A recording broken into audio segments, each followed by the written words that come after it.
University.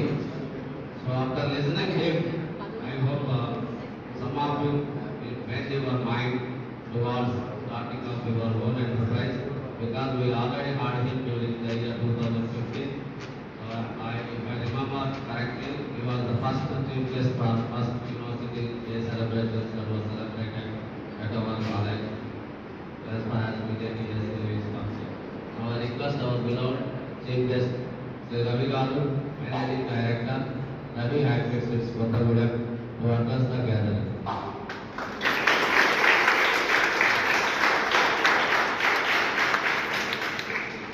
అందరికీ తెలుగు అర్థమవుతుంది కదా? తెలుగు అంటే బయట స్టేట్ వాళ్ళు గోపాలకృష్ణ గారికి, వెంకన్న గారికి, స్టేట్ ఆఫీసర్ గారికి, రామప్రసాద్ గారికి,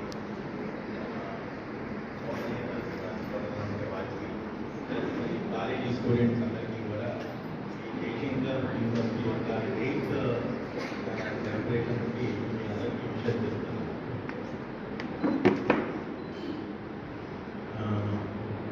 మీలో ఎంతమంది వ్యవసాయదారుల పిల్లలు ఉన్నారు? ఒకసారి తెలియదు. రైతు కుటుంబం నుంచి వచ్చిన వాళ్ళు ఉన్నారు. మోర్ దెన్ 40% అదే. మీలో ఎంతమంది 7th 8th క్లాస్ నుంచే అగ్రికల్చర్ బిఎస్సీ చదవాలి అని ఏం పెట్టుకొని ఎంసెట్ రాసేటప్పుడు కూడా అగ్రికల్చర్ బిఎస్సీ కోసం చదవాలని, తర్వాత ఏది బిఎస్సీ చేస్తాను వాళ్ళు ఎంతమంది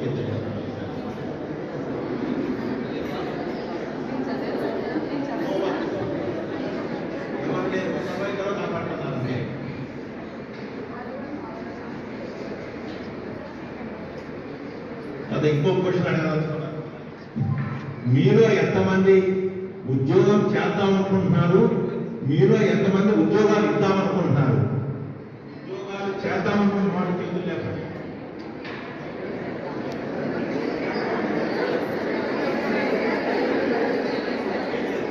చేద్దామనుకుంటున్నారా వద్దా, ఎత్తారా వద్దా ఎత్తున్నారు చేతులు. అంటే మీరందరూ ఉద్యోగాలు ఇద్దామనుకుంటున్నారు. Very good. మన దేశం డెవలప్ అవుతుంది. మీలో ఎంతమంది ఉద్యోగాలు ఇద్దామనుకుంటున్నారు? చెప్పండి చేశారు.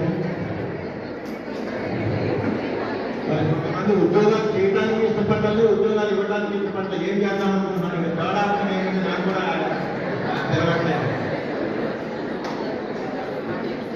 కాబట్టి whatever profession you are choosing, whatever profession you are choosing, you should live for it, you should dream for it, you should be ready to die for it. Then only success is possible. Otherwise success is not possible. అదొకటి గుర్తుంచుకోండి. తర్వాత ఇంకోటి మీకు చెప్పేది, ఇవాళ students youth అంతా కూడా ఎట్లయిపోయారంటే, మీ తల ఇంపార్టెంటా, తల మీద ఉండే కిరీటం ఇంపార్టెంటా, మీకు మీ చేతులు ఇంపార్టెంటా, చేతులకు ఉండే గాజులు ఇంపార్టెంటా, మన కాళ్ళు ముఖ్యమా, కాళ్ళకు ఉండే చెప్పులు ముఖ్యమా? అంతే కదా. కానీ దురదృష్టవశాత్తు యువత ఏంటంటే, నాకుండే సెల్ ఫోన్ ఎంత కాస్ట్ ఇది, లేకపోతే నడిపే బైక్ ఎంత కాస్ట్ ఇది, అంటే ఒక మనిషిగా మేధస్సును పెంచుకుందామనో, knowledge is life, ignorance is death అన్నాడు స్వామి వివేకానంద. కాబట్టి మీ తల అంటే మైండ్, అంటే knowledge, that is more important than the crowd. అంతే కదా. కాబట్టి నేను యూత్కి చెప్పేది ఏంటంటే, స్టూడెంట్స్కి చెప్పేది ఏంటంటే, మీరు subject is everything for you. It is the biggest ornament you have. అంతే కదా. మీకు మీరు జీవితంలో సరిగ్గా సెటిల్ అవ్వకుండా ఏది ఉంటే మీకు ఉపయోగం ఏంటి? జీవితంలో మీరు సెటిల్ అయితే you can do everything for you. మీరు ఏం కావాలో సాధించుకోగలరు. కాబట్టి దేని మీద కాన్సన్ట్రేట్ చేయాలో దాని మీద కాన్సన్ట్రేట్ చేయండి. దేని మీద కాన్సన్ట్రేట్ చేయాలి? మీరు స్టడీస్ మీద కాన్సన్ట్రేట్ చేయాలి. Not on the crowd, not on the bangles, not on the చెప్పాల్సి. అర్థమైంది కదా మీకు. కాబట్టి మీరు దేని మీద కాన్సన్ట్రేట్ చేయాలో దాని మీద కాన్సన్ట్రేట్ చేయండి. మీకు ఏది అవసరమో మీరు మీరు చేసే ప్రొఫెషన్ మీరు ప్రేమించండి. అప్పుడు సక్సెస్ అనేది మీద అవుతుంది. మీకు అబ్దుల్ కలాం తెలుసు కదా. Why he is the greatest person? ఎందుకు ఆయన గ్రేట్ పర్సన్ ఎందుకు అయ్యాడు? ఆయన స్పేస్ రీసెర్చ్ లో he is the top most person in the country. Highest పొజిషన్కి వెళ్ళాడు. మన ఇండియన్ స్పేస్ రీసెర్చ్లో బిఫోర్ అబ్దుల్ కలాం, ఆఫ్టర్ అబ్దుల్ కలాం, మన ఇండియన్ స్పేస్ దీన్ని ఎరాని బిఫోర్ అబ్దుల్ కలాం, ఆఫ్టర్ అబ్దుల్ కలాం అనొచ్చు. ఒక చిన్న ఫ్యామిలీ నుంచి వచ్చినటువంటి, ఒక పూరి గుడిసెల నుంచి వచ్చి స్ట్రీట్ లైట్ కింద చదువుకున్నటువంటి వ్యక్తి ఈ బికేమ్ ద ప్రెసిడెంట్ అవటం అనేది ఒక చిన్న విషయం ఆయనకి. ఆయన బ్లూ షర్ట్ వేసుకొని ఇంట్లో రాత్రి పండుకునేటప్పుడు బ్లూ షర్ట్ వేసుకొని పండుకునేవాడు. అంటే ఎందుకు? Space is a blue colour, he like space research. మీరు ఎప్పుడైనా గ్రీన్ కలర్ షర్ట్ వేసుకొని పండుకున్నారా?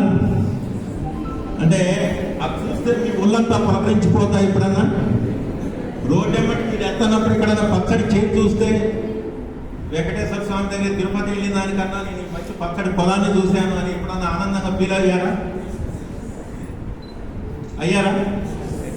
అవ్వాలి. నేను ఎప్పుడు దేవుడి దగ్గరికి వెళ్ళను, దేవుడి దగ్గరికి దండం పెట్టుకోను. అంటే నాకు వ్యతిరేకం కాదు.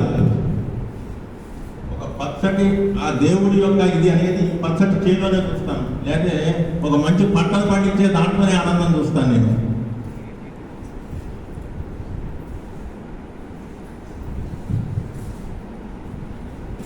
నెక్స్ట్ నా యొక్క జర్నీ ఏంటనేది చెప్తాను. ఆపర్చునిటీ ఇప్పుడు 2000 ఇయర్ వరకు agriculture is different and 2000 year తర్వాత అగ్రికల్చర్. ఇప్పుడు ఇదివరకు రోజుల్లో అగ్రికల్చర్ అనేది ఏంటి?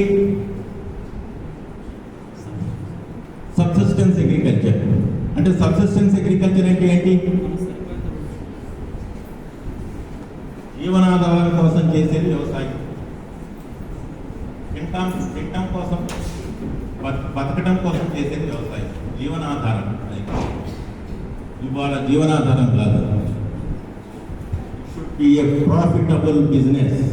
ఇవాళ అవసరాలు పెరిగినాయి, ఖర్చులు పెరిగిపోయినాయి. ఇవాళ పిల్లల్ని చదివించుకోవాలి, కన్జ్యూమరిజం పెరిగిపోయింది, హాస్పిటల్ ఖర్చులు పెరిగిపోయినాయి. ఇటువంటి they want to get more from the field, they want to get more from the field.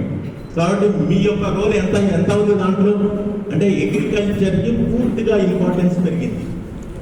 ఈ కన్సిస్టెన్స్ అగ్రికల్చర్ నుంచి కమర్షియల్ అగ్రికల్చర్ అయిపోయింది. మొత్తం అగ్రికల్చర్ కూడా కమర్షియల్ అగ్రికల్చర్ అయింది. ఈ కన్సిస్టెంట్ అగ్రికల్చర్ నుంచి ఎప్పుడైతే కమర్షియల్ అగ్రికల్చర్ అయిందో, అగ్రికల్చర్ గ్రాడ్యుయేట్స్ యొక్క అవసరం కన్సిస్టెంట్ అగ్రికల్చర్ నుంచి కమర్షియల్ అగ్రికల్చర్ వైపు ట్రాన్సిషన్ పీరియడ్లో మీ యొక్క అవసరం చాలా ఉంది. ఆ గ్యాప్ను మీరు ఫిల్ చేయగలగాలి. ఆ గ్యాప్ను మీరు ఫిల్ చేయడానికి మీరు ముందుకు వస్తే sky is the limit for growth. తర్వాత ఇందాక ఒకటి చెప్పారు గోపాలకృష్ణ గారు, because of my competitors inefficiency. అర్థమైందా మీకు? దాంట్లో రహస్యం ఏంటో అర్థమైందా? ఏంటి చెప్పండి. అంటే స్ట్రెంత్ ఉన్న మనుషులు లేరు అవతల. నా గొప్పతనం కాదు, నాకున్న కాంపిటీటర్ అంటే దట్ వాట్ ఇట్ షోస్. ఈ సెక్టర్లో స్ట్రెంత్ ఉంటే, మీలో క్యాపబిలిటీ ఉంటే ఎన్నో ఆపర్చునిటీస్ ఉన్నాయి. What I want to tell you is, అర్థమైంది కదా? My partial success, I cannot claim it as a success. It is a partial success only. My partial success is not because of my strength. My partial success is because of my competitors' inefficiency. ఆ competitor ఎవరు అంటే మీరే.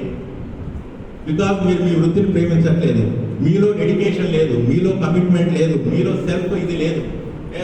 నేను ఒక respectable దీంట్లో కాబట్టి మీలో నుంచి అగ్రికల్చర్ ఎంటర్ప్రెన్యూర్స్ రావట్లేదు. కాబట్టి నాలాంటి నాన్ టెక్నికల్ గ్రాడ్యుయేట్ కూడా సక్సెస్ అవుతున్నాడు.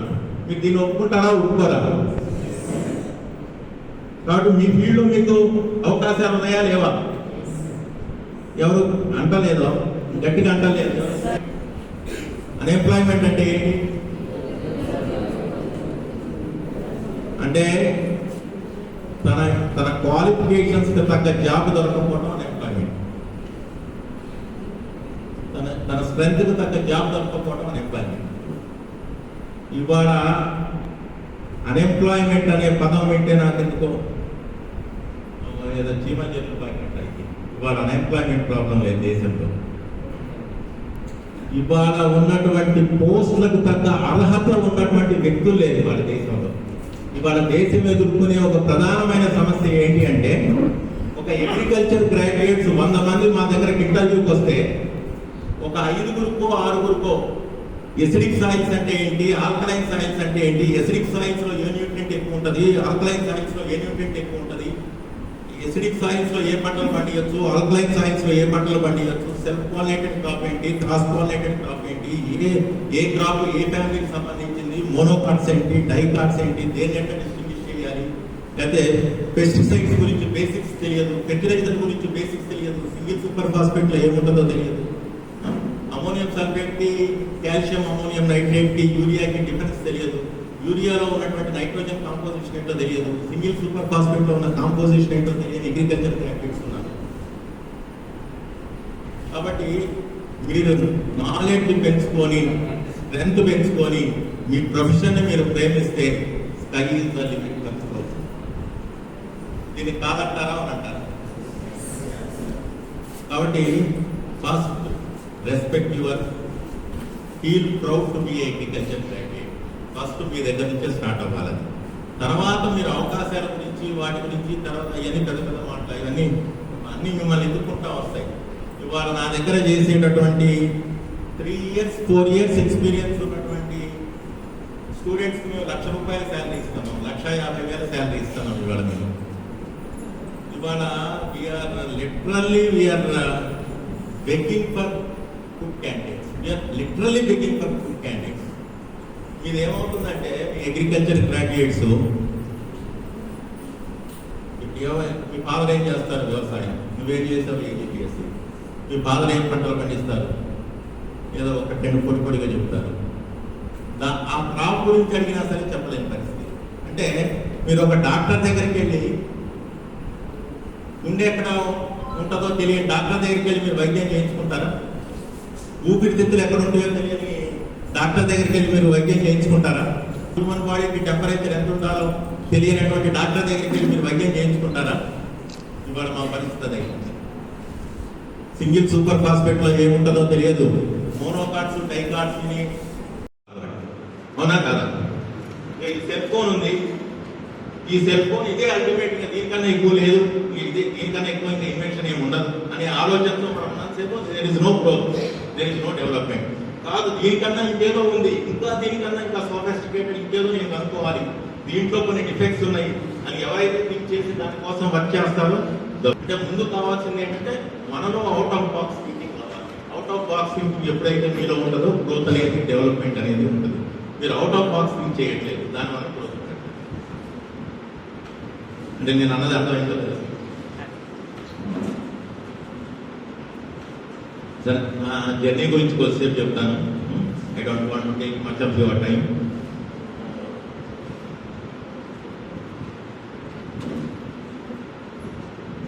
ఇప్పుడు మీరు ఏ ఫీల్డ్ అయినా తీసుకోండి.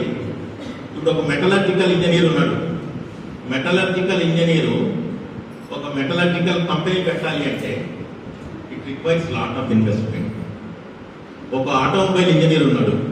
ఒక ఆటోమొబైల్ ఇంజనీరు ఏదైనా ఒక బిజినెస్ స్టార్ట్ చేయాలి అంటే it requires lot of investment. ఒక కార్లు తయారు చేసే కంపెనీ తయారు చేయాలి. Is it possible for a automobile engineer to start a car manufacturing company?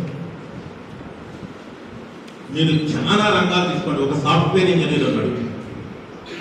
ఒక సాఫ్ట్వేర్ ఇంజనీర్ ఒక సాఫ్ట్వేర్ కంపెనీ పెట్టడం అనేది ఈ కాంపిటేటివ్ వరల్డ్ లో అంత ఈజీయా? But as a agriculture graduate మీ ఊరు వెళ్ళొచ్చు. మీ ఊర్లోనే ఒక 100 మందితో స్టార్ట్ చేయొచ్చు, ఒక 50 మందితో స్టార్ట్ చేయొచ్చు. మీరు with very very bigger investment, investment of not more than 1 lakh you can start your business. దాని నుంచి మీరు ఎక్స్పీరియన్స్ గెయిన్ చేస్తారు, ఫార్మర్స్ యొక్క కాన్ఫిడెన్స్ గెయిన్ చేస్తారు, ఫార్మర్స్ కి నిజంగా కాంట్రిబ్యూట్ చేస్తారు, వాళ్ళ ఇన్కమ్ లో గ్రోత్ చూపిస్తారు, మీరు వాళ్ళకి నిజమైన సలహాలు ఇస్తారు, మీ బిజినెస్ మీరు పెంచుకుంటూ వాళ్ళకు కూడా ఉపయోగపడతారు. Then you can expand your activity. That is the potentiality of agriculture in the country. అర్థమైంది కదా? ఏ ఫీల్డ్ లో కూడా మీ ఊరికి వెళ్ళి మీరు చేసుకోగలిగే బిజినెస్ ఏముందో చెప్పండి. ఏ ఫీల్డ్ అయినా ఉందో చెప్పండి నాకు. సాఫ్ట్వేర్ జాబ్ ఉంది, మీ ఊరికి వెళ్ళి మీరు చేసుకోగలరా? ఒక మెటలర్జికల్ ఇంజనీర్ మీ ఊరికి వెళ్ళి మీరు జాబ్ చేసుకోగలరా? ఒక బిజినెస్ స్టార్ట్ చేయగలరా? మీ చదువుతో ఉపయోగపడే లింక్ బిజినెస్ ఏమైనా చేయగలరా? ఏంటి, ఒక డాక్టర్ ఉన్నాడు, డాక్టర్ పోయి చింతూరు నుంచి ఎవరైనా స్టూడెంట్స్ ఉన్నారు అనుకోండి, చింతూరు పోయి వైద్యం చేసి ఎంఎస్ చదువుకొని చింతూరు పోయి చేస్తే is it remunerative? But you can do it. మీకు పాసిబుల్ అది, బికాస్ అందరూ వ్యవసాయం మీద ఆధారపడతారు. అగ్రికల్చర్ ఆపర్చునిటీ ఉంది. మీరేమో సముద్రంలో చేపలు పట్టడం, వాళ్ళేమో నదుల్లో చేపలు పట్టడం, వాగుల్లో చేపలు పట్టడం. మీకు ఓపుతున్నంత మీరు, there is no limit for that.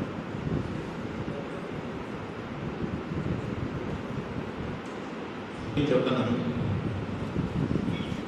నేను ఇయర్ 1999లో నేను కొన్ని కారణాల వలన వ్యవసాయం చేద్దామని నిర్ణయించుకున్నాను. వ్యవసాయం చేద్దాం అనుకున్నప్పుడు there is lot of non cooperation from my parents. ఎందుకంటే వ్యవసాయం ఎవరు చేస్తారంటే చదువు రాని వాళ్ళు చేసేది వ్యవసాయం, చదువు వచ్చిన వాళ్ళు చేసేది గుమస్తాగిరి, అంటే వేరే కనుక్కోవచ్చు. అంటే రిచ్ డాడ్ పూర్ డాడ్ అని ఒక పుస్తకం ఉంది, చదివారు? ఆ రిచ్ డాడ్ పూర్ డాడ్లో చెప్తాడు, మన పిల్లల్ని మనం మొదటి నుంచి ఎట్లా తయారు చేస్తున్నాము అంటే ఓ బానిస భక్తులకు అలవాటు చేస్తాం. Ultimate aim of any parent is తక్కువ కష్టంతో ఎక్కువ కరప్షన్ చేయగలిగే, చేసి భూముల్లో కూర్చోగలిగి తక్కువ జీతం వచ్చిన పర్లేదు అనే వాళ్ళ వల్లే దేశం నడుస్తుంది. మనకు అంటే మనం మొదటి నుంచి కూడా కంఫర్ట్ జోన్కి మన పేరెంట్స్ అలవాటు చేస్తున్నారు. మీరు ఒక్కసారి ఆ రిచ్ డాడ్ పూర్ డాడ్ చదవండి, మీరు జీవితంలో ఏం చేయాలో మీరు ఏం తప్పులు చేస్తున్నారో, మన పేరెంట్స్ ఏం తప్పులు చేస్తున్నారు, మనం ఏం తప్పులు చేస్తున్నాం, మన థింకింగ్ అంటే మన ఇండియా డెవలప్ అవ్వాలి అంటే మీరు జాబులు చేసేవాళ్ళుగా కాదు, జాబులు చేసేవాళ్ళు కావాలి తప్పనిసరి. జాబులు క్రియేట్ చేయగలిగే వాళ్ళు, జాబులు ఇవ్వగలిగే పొజిషన్లో మీరు ఉన్నప్పుడే దేశం డెవలప్ అయినట్టు. Why Japan is a developed country, India still it is a developing country. Why not it is a developed country? Why it is still it is a developing country? మనం safe జోన్లో ఉందాం అనుకుంటున్నాం ఇప్పుడు. అందువలన jobs ఇవ్వాలి అనుకునే వాళ్ళు తయారైతేనే వాళ్ళ దేశం ముందుకెళ్ళింది. కాబట్టి యాగ్రీ ఎంటర్ప్రెన్యూర్స్ రండి. యాగ్రీ ఎంటర్ప్రెన్యూర్స్కి చాలా బ్రహ్మాండమైన అవకాశాలు ఉన్నాయి. అవకాశాలు ఉన్నాయంటే అవకాశాలు మనకి రెడీగా అక్కడ కూర్చొని ఏది హాట్ కేక్ లాగా మనం పోయి కొనుక్కొని రావడం కాదు. అవకాశాలు అనేది మనకి ఎప్పుడైతే దాని మీద ప్రేమ ఉందో, ఎప్పుడైతే కమిట్మెంట్ ఉందో, ఎప్పుడైతే డెడికేషన్ ఉందో, ఇన్నోవేటివ్ ఐడియాస్ వస్తాయి. ఆ ఇన్నోవేటివ్ ఐడియాస్ తోటి we have to change everything and we have to crack it and we have to grab the opportunities. కావాల్సిన అవకాశాలు ఉన్నాయి దాంట్లో. నేను 1999లో ఈ బిజినెస్లో అంటే సీడ్ బిజినెస్లోకి వచ్చాను. సీడ్ బిజినెస్లోకి రాకముందు ఒక 2 సంవత్సరాలు వ్యవసాయం చేశాను. అంటే ఇంజనీరింగ్ చదువుకున్న తర్వాత సివిల్స్కి వెళ్దాం అనుకొని, సివిల్స్ కన్నా ఈ దేశం వ్యవసాయ దేశం, ఎక్కువ మంది వ్యవసాయం మీద ఆధారపడ్డారు. అటు వ్యవసాయ రంగంలో మనం ఏదైనా సాధించాలి, రైతులకు ఉపయోగపడుతుంది, దేశానికి ఉపయోగపడుతుంది. కాబట్టి ఇన్నోవేటివ్గా ఏదైనా చేద్దామనే ఉద్దేశంతో వ్యవసాయం చేస్తున్న క్రమంలో there is no cooperation from my parents. వాళ్ళన్నింటికీ నాన్ కోఆపరేషన్. నా ఐడియాస్ పెద్దగా ఉన్నాయి, ఆచరణలోకి వచ్చేసరికి నా దగ్గర డబ్బులు లేవు. గ్రాడ్యుయేట్, నా దగ్గర జాబ్ చేయట్లేదు, ఏదో ఇన్నోవేటివ్గా ఏదో వ్యవసాయం చేద్దాం అనుకుంటున్నాను, నా దగ్గర డబ్బులు లేవు. డబ్బులు లేనటువంటి పరిస్థితుల్లో ట్రెడిషనల్ అగ్రికల్చరే చేయాలి.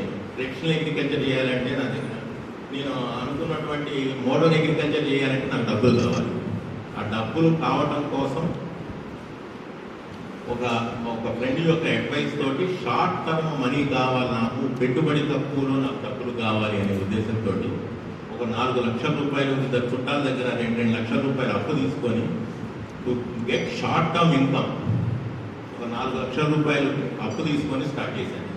సీడ్ బిజినెస్ స్టార్ట్ చేశాను. సీడ్ బిజినెస్ ఒక మల్టీనేషనల్ కంపెనీకి ఒక చిన్న ఏరియాలో ఒక డిస్ట్రిబ్యూటర్గా స్టార్ట్ చేశాను. డిస్ట్రిబ్యూటర్గా స్టార్ట్ చేసి ఆ సింజెంటా ఇండియా లిమిటెడ్ అనే ఒక కంపెనీ, ఆ కంపెనీకి అంతకుముందు 25 సంవత్సరాల నుంచి ఒక డిస్ట్రిబ్యూటర్ ఉండేవాడు ఖమ్మంలో. నేను కొత్తగూడెం హెడ్ క్వార్టర్గా నాకు ఒక చిన్న డిస్ట్రిబ్యూషన్ ఒక ఆపర్చునిటీ చూద్దాము, ఎందుకు గ్రాడ్యుయేట్ ఉన్నాడు, కొద్దిగా ఎంతూజియాస్టిక్ ఉన్నాడు అని నన్ను ఎంకరేజ్ చేశాడు అతను. 4 lakhs తో నేను బిజినెస్ చేస్తే ఆయన 25 years హిస్టరీ ఉన్న అతను 3 లక్షల వ్యాపారం చేసేవాడు కంపెనీకి. నేను అసలు విత్తనం ఏంటి, ఇది ఏ సీజన్లో బాగుంటుంది, ఎట్లా బాగుంటుంది, రైతు రిక్వైర్మెంట్ ఏంటి, సాయిల్ ఏంటి, ఫీల్డ్ వర్క్ తోటి నేను బిజినెస్ స్టార్ట్ చేశాను. ఫస్ట్ ఇయర్ నేను 30 లక్షల వ్యాపారం చేశాను. ఆయన 25 సంవత్సరాల నుంచి ఆయన 3 లక్షల బిజినెస్ చేస్తే నేను ఫస్ట్ ఇయర్ ఒక గ్రాడ్యుయేట్ని ఇంటింటికి తిరిగి రైతు దగ్గరికి వెళ్ళి సోయింగ్ చేసేటప్పుడు వాళ్ళ దగ్గరే ఉండి, ప్లాంటేషన్ చేసేటప్పుడు వాళ్ళ దగ్గరే ఉండి, దాని మీద వచ్చే పెస్ట్ అండ్ డిసీజెస్ మీద అన్నిటి మీద అవగాహన పెంచుకొని వాళ్ళకి సలహా ఇస్తా, వాళ్ళ తలలో నాలుగులాగా వాళ్ళతోటి పర్లేదు, మా ఇన్కమ్ లెవెల్ పెంచుతాడు, మాకు కొన్ని సలహాలు ఇస్తాడు, మాకు తెలియని కొన్ని చెప్తాడు అనేటటువంటి కాన్ఫిడెన్స్ క్రియేట్ చేసుకొని